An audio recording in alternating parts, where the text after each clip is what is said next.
البتہ حالت نسبی میں واو اور یا کے اوپر نصب آتا ہے، الف کے اوپر نصب نہیں آتا، الف ویسے برقرار ہی رہتا ہے۔ اور حالت رفعی میں واو اور یا ساکن ہوں گے، اور الف تو رہتا ہی ساکن ہے، اس لیے الف کا اعراب آپ نے الگ یاد کرنا ہے، واو اور یا کا اعراب کیا کرنا ہے؟ الگ یاد کرنا ہے۔ یہ تو تھا کہ فعل مضارع کے آخر میں حروف علت نہ ہو تو یہ اعراب ہوگا، اور اگر حروف علت ہوں تو پھر یہ اعراب ہوگا۔ لیکن اگر فعل مضارع کے آخر میں نون اعرابی آ جائے تو وہ بالکل آسان ہے، نون اعرابی اگر آ جائے تو اس میں حالت رفعی جو ہے وہ نون کو باقی رکھنے کے ساتھ ہے، حالت رفعی وہ نون کو باقی رکھنے کے ساتھ ہے، اور حالت نصبی اور حالت جزمی وہ نون کو حذف کرنے کے ساتھ ہے۔ جیسے مثال کے طور پر یضربون، یضربون، یہ حالت رفعی ہے کیونکہ نون اس میں آپ کو نظر آ رہا ہے، پڑھا جا رہا ہے۔ اور حالت نصبی جیسے مثال کے طور پر لن یضربو، نون نہیں پڑھیں گے۔ اسی طرح حالت جزمی لم یضربو، آخر میں نون کو نہیں پڑھیں گے۔ اب یہاں پر آ جائیں پیچھے، لئلا یشوش، اب آپ سے سوال ہوگا کہ یشوش فعل مضارع ہے تو یہاں پر فعل مضارع معرب ہے یا مبنی ہے؟ پہلا سوال یہ ہوگا۔ تو یشوش یہ فعل مضارع معرب ہے، کیونکہ نہ تو یہ دو صیغوں میں سے ہے اور نہ اس کے آخر میں نون تاکید کار ہے۔ اگر فعل مضارع معرب ہے تو پھر کون سی قسم ہے معرب کی؟ تو اس کا جواب کیا دیں گے کہ یہ 5 صیغوں میں سے ہے اور آخر میں حرف علت بھی نہیں ہے۔ جب یہ 5 صیغوں میں سے ہے، آخر میں حرف علت بھی نہیں ہے، تو اس کا اعراب کیا آئے گا؟ رفع ضمہ لفظی کے ساتھ، نصب فتح لفظی کے ساتھ، اور یہ حالت نصبی ہے۔ نصب کس نے دیا؟ ان نے دیا اس کو، نصب کس نے دیا؟ ان نے دے دیا۔ اسی طرح آگے آ جائے، رجا کو ہم نے مضاف بنایا تھا، اور ان مصدریہ ہے، ان مصدریہ فعل مضارع کو نصب دیتا ہے، اور یہاں پر یہدی، یہدی یہ فعل مضارع ہے، اور فعل مضارع کی کون سی قسم ہے؟ معرب ہے یا مبنی ہے؟ تو اس کا جواب کیا ہوگا کہ یہ فعل مضارع کی معرب قسم ہے، کیونکہ نہ تو یہ ان دو صیغوں میں سے ہے، نہ جمع مؤنث حاضر کا صیغہ ہے، نہ جمع مؤنث غائب کا صیغہ ہے، اور نہ اس کے آخر میں نون تاکید کا ہے، تو یہ فعل مضارع معرب ہے۔ پھر فعل مضارع معرب ہے تو اس کے آخر میں حروف علت ہیں یا نہیں ہے؟ تو اس کے آخر میں حروف علت ہے۔ کون سا حرف علت ہے؟ یا ہے۔ جب فعل مضارع کے آخر میں حرف علت یا آ جائے تو اس کا اعراب کیا ہوتا ہے؟ اس کا اعراب حالت رفعی ضمہ تقدیری کے ساتھ، حالت نصبی فتح لفظی کے ساتھ۔ یہاں پر یہ حالت نصبی ہے کیونکہ ان مصدریہ ہے، یہ فعل مضارع کو آ کر نصب دے دیتا ہے، تو اس کو پڑھیں گے ہم ان یہدیہ۔ کیا پڑھیں گے؟ ان یہدیہ، تو یہدیہ فعل ہو جائے گا۔ لفظ اللہ، اب اللہ تعالیٰ کی ترکیب کا طریقہ تھوڑا سا الگ ہوتا ہے، اس کو بھی آپ سمجھ رہے ہیں۔ اللہ تعالیٰ کا لفظ جہاں پر بھی آ جائے عبارت میں، اس کی ترکیب آپ کیسے کریں گے؟ آپ ہمیشہ یہ ایک اس کی ترکیب ہے، کوئی تبدیلی نہیں آتی اس میں۔ لفظ اللہ کو آپ بناتے ہیں ذوالحال، لفظ اللہ کو کیا بناتے ہیں؟ ذوالحال۔ اور تعالی یہ فعل ہے، تعالی یہ کیا ہے؟ فعل۔ تعالی فعل، ضمیر اس میں اس کا فاعل بنے گا، فعل فاعل مل کر جملہ فعلیہ خبریہ ہو کر لفظ اللہ کے لیے حال، حال ذوالحال مل کر یہ دیا کا فاعل بن جائیں گے۔ اللہ تعالیٰ کا لفظ جب بھی آئے ترکیب میں اسی طرح ترکیب کرنی ہے، لفظ اللہ کو آپ نے بنانا ہے ذوالحال، اور تعالی فعل، ضمیر اس میں اس کا فاعل، فعل فاعل مل کر جملہ فعلیہ خبریہ ہو کر حال، حال ذوالحال مل کر یہ دیا کا فاعل، با حرف جار ہے اور ہی مجرور ہے، جار مجرور مل کر متعلق کس کے ہوں گے؟ ان یہ دیا فعل کے متعلق ہوں گے۔ اچھا یہاں پر ایک سوال پیدا ہوتا ہے، سوال یہ ہوتا ہے کہ با حرف جار ہے، ہی مجرور ہے، جار مجرور کو آپ تعالی فعل کے متعلق کیوں نہیں کرتے؟ آپ اس کو یہ دیا فعل کے متعلق کیوں کرتے ہیں؟ تو اس کا جواب یہ ہے کہ تعالی کا لفظ یہاں پر بطور جملہ معترضہ کیا آیا ہے۔ جملہ معترضہ کیا ہوتا ہے؟ کہ جس کی کلام میں ضرورت نہیں ہوتی، جس کی کلام میں ضرورت نہیں ہوتی، اس کو کسی اور مقصد کے لیے ذکر کیا جاتا ہے۔ اب یہاں تعالی کے جملے کی ہمیں ضرورت نہیں تھی، اس کو کس مقصد کے لیے ذکر کیا؟ لفظ اللہ کی صفت بیان کرنے کے لیے۔ اگر اس کو ہم ذکر نہ بھی کرتے پھر بھی ہماری بات پوری تھی۔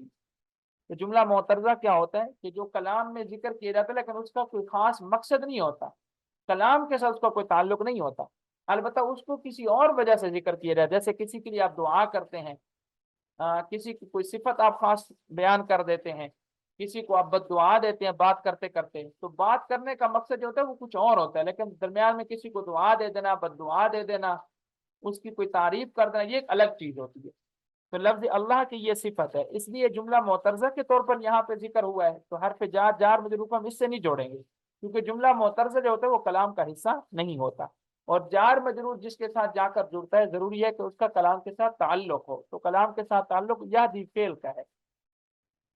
الطالبین، اب یہ الطالبین کا لفظ جمع مذکر کا لفظ ہے، جمع مذکر سالم، جمع مذکر سالم ہے نا، تو حالت نصبی کے اندر ہے، یہ مفعول بھی بنے گا یہدی فعل کا، یہ کیا بن جائے گا؟ مفعول بھی۔ تو رجا مفعول بھی، یہدی فعل اپنے فاعل متعلق اور مفعول بھی سے مل کر ان مصدریہ کی تعویل میں ہو کر رجا کا مضاف الیہ، مضاف مضاف الیہ مل کر یہ بنے گے مفعول لہو۔ اب یہاں سوال پیدا ہوگا کہ مفعول لہو کس کو کہتے ہیں؟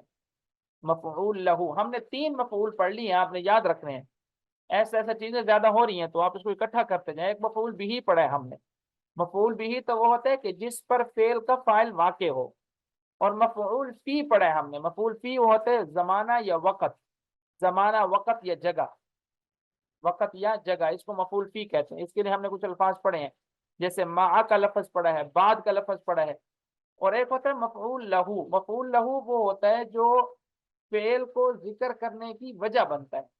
اب اس نے کہا نا کہ میں نے اس کا نام رکھا ہے ہدایت النحو، تو میں نے اس کا نام ہدایت النحو کیوں رکھا ہے، اس کی وہ وجہ یہاں سے بیان کر رہے ہیں۔ تو جس مفعول کے ذریعے فعل کی وجہ بیان، فعل تھا نام رکھنا، نام رکھنے کی وجہ کیا تھی، جس سے وجہ بیان کی جائے وہ مفعول لہو ہوتا ہے۔ تو رجا یہ وجہ ہے اس کتاب کے نام رکھنے کی، کہ میں نے اس کا نام ہدایت النحو رکھا ہے، اس وجہ سے رکھا ہے تاکہ اس کے ذریعے اللہ تعالیٰ طلباء کو ہدایت دے، رہنمائی کرے۔ ورتبتہ، رتبتو فعل ہے، رتبتو یہ فعل ہے، تاپش تو کیا بنے گا؟ اس کا فاعل، اور ہو ضمیر جب بھی فعل کے ساتھ مل کر ہے وہ کیا بنتی ہے؟ مفعول بھی۔ علی یہ حرف جار ہے، علی حرف جار، مقدمتن یہ معطوف علیہ ہے، مقدمتن یہ معطوف علیہ ہے، پھر وہ آگے حرف عطف ہے۔ ثلاثتی اقسام، ثلاثتی مضاف، اقسام مضاف الیہ، مضاف مضاف الیہ مل کر معطوف، معطوف معطوف علیہ مل کر اعلی حرف جار کا مجرور، جار مجرور مل کر رتبتو فعل کے متعلق، بتوفیق با حرف جار ہے، توفیق، توفیق یہ بنے گا مضاف، الملکی یہ بنے گا موصوف، العزیزی یہ صفت اول ہے، اور الانعام صفت ثانی ہے، جیسے ہم نے بسم اللہ الرحمن الرحیم میں پڑھا تھا کہ لفظ اللہ صفت اول بن رہی تھی، اور الرحمن صفت لفظ اللہ موصوف تھا، رحمان صفت اول تھی اور رحیم صفت ثانی، یہاں پر بھی ایسے ہی الملک موصوف ہے، العزیز صفت اول ہے، اور العلام صفت ثانی ہے۔ تو الملک یہ اپنی دونوں صفتوں سے مل کر توفیق کے لیے مضاف الیہ، مضاف مضاف الیہ مل کر با حرف جار کا مجرور، جار مجرور مل کر رتبتو فعل کا متعلق ثانی، رتبتو فعل اپنے فاعل مفعول بھی اور دونوں متعلقوں سے مل کر جملہ فعلیہ خبریہ۔ تو آج کا سبق تھوڑا سا ہمارا زیادہ ہے، تو کوشش کریں اس کو آپ نے، میں اس کو بھیج بھی دیتا ہوں، ایک خاص طور پر فعل مضارع کے اعراب کی پوری تفصیل ہم نے پڑھ لی ہے، کہ فعل مضارع کا اعراب کس طرح ہم پہچانیں گے کہ یہ فعل مضارع ہے، معرب ہے، مبنی ہے، اگر معرب ہے تو معرب کی پھر کون سی قسم ہے، اعراب کس طرح آئے گا، اس کی پوری تفصیل الحمدللہ آج کے سبق میں ہم نے پڑھ لی ہے۔ اور دوسری چیز ہم نے پڑھی ہے مفعول لہو، مفعول لہو کہتے کس کو ہے؟ تو مفعول لہو کس کو کہتے ہیں کہ جو فعل کو لانے کی وجہ بنتا ہے کہ یہ کام میں نے کیوں کیا، یہ جو کیوں کا جواب میں جس لفظ سے دوں گا نا وہ مفعول لہو بنے گا، وہ کیا بن جائے گا؟ مفعول لہو۔ پھر تیسری چیز ہم نے پڑھی اللہ تعالیٰ کی ترکیب کیسے کریں گے، تو اللہ تعالیٰ کا لفظ ترکیب میں جب بھی آئے گا لفظ اللہ کو ذوالحال اور تعالیٰ کو فعل فاعل مل کر جملہ فعلیہ خبریہ ہو کر حال بن جائے گا۔ پھر اگلی بات ہم نے یہ بھی پڑھی ہے کہ جار مجرور کا تعلق ہمیشہ اس فعل سے جوڑا جائے گا جو کلام کا حصہ ہو، وہ فعل جو بطور جملہ معترضہ کے ذکر کیا جائے اس کے ساتھ جار مجرور کا تعلق نہیں جوڑا جاتا۔ آج کا سبق ہم بس یہاں تک کرتے ہیں انشاءاللہ، ہو سکتا ہے یہ سبق ہمارا 2 دن اور بھی چلے یہی والا، تاکہ اس چیز کو جب تک ہم سمجھیں گے نہیں ہم آگے نہیں جائیں گے انشاءاللہ۔